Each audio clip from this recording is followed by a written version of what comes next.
అందరికి నమస్తే.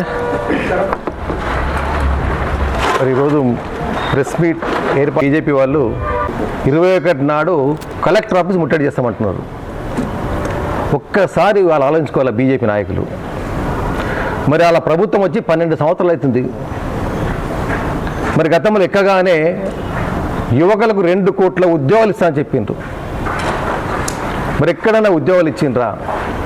మేము ఉద్యోగాలు ఇవ్వలేదని చెప్పి మా మీద అబండాలు మోపుతున్నారు. ప్రవీణ్, ఒక్కొక్క ఇంటికి సుమారు 800 రూపాయలు లాభం అవుతున్నాయి. మరి ఉచిత బస్సు ఇస్తున్నాం. మరి దీన్ని అరికట్టలేక 60 రూపాయలు పెంచిన వాళ్ళ సిలిండరు. మీరు గతంలో తెలుసు, మన్మోహన్ సింగ్ గారు ఉన్నప్పుడు మా క్రూడ్ ఆయిల్ ధర, పెట్రోల్ డీజిల్ ధర ఎంత ఉండే? 140 బ్యారెల్ ఉండే. మేము 140 బ్యారెల్ ఉన్నప్పుడు మా పెట్రోల్ అప్పుడు 70 రూపాయలు, డీజిల్ 60 రూపాయలు ఉండే. దాని తర్వాత అంచెలంచెలుగా దిక్కుంటూ వచ్చింది. మరి మీ ప్రభుత్వం వచ్చిన తర్వాత, బీజేపీ ప్రభుత్వం వచ్చిన తర్వాత ఈరోజు పెట్రోల్ ధర 110 రూపాయలు, డీజిల్ సుమారు 97 రూపాయలు ఉన్నది, 100 రూపాయలు నడుస్తున్నది. మరి ఇవన్నీ మీ ప్రభుత్వం పెంచిన తర్వాత ఇవన్నీ మర్చిపోయి ఈరోజు దేశంలోని అత్యధికంగా కార్పొరేట్ కంపెనీలకు సంస్థ చేసిందంటే బీజేపీ ప్రభుత్వమే. ఏదైతే ఆదాని, అంబానీ సంస్థలకు మీరు సబ్సిడీలు ఇచ్చిండ్రు, ఒక్కొక్క కంపెనీకి 20 లక్షల కోట్లు సబ్సిడీ ఇచ్చిండ్రు.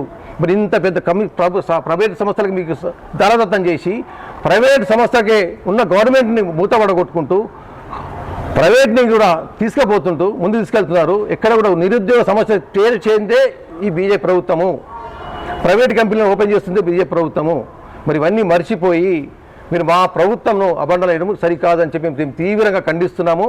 మరి రేపు 27-21 మీరు ఏదైతే ముట్టడిస్తున్నారో తెలుగు నూతన సంవత్సర ప్రభావనామ సంవత్సరం శుభాకాంక్షలు తెలుపుకుంటూ జిల్లా ప్రజలందరికీ, ముఖ్యంగా రైతాంగానికి, గ్రామీణ ప్రాంత రైతులకు, కార్మికులకు, మా కాంగ్రెస్ ముఖ్య నాయకులకు, కార్యకర్తలకు అందరికీ నూతన సంవత్సర ఉగాది శుభాకాంక్షలు తెలుపుకుంటూ, మరి ఈ సంవత్సరము నూతన సంవత్సరంలో తెలుగు అందరికీ, రైతాంగానికి మంచి పంటలు పండి పాడి పరిశ్రమ మంచి అభివృద్ధి చెంది వారికి మంచి గిట్టుబాటు ధరలు రావాలని కోరుకుంటూ, యువకులకు మంచి ఉద్యోగాలు రావాలి, మరి అదేవిధంగా కార్మికులకు వారి తగ్గట్టు మంచి ఫలితాలు రావాలని నేను భగవంతుని కోరుకుంటున్నాను.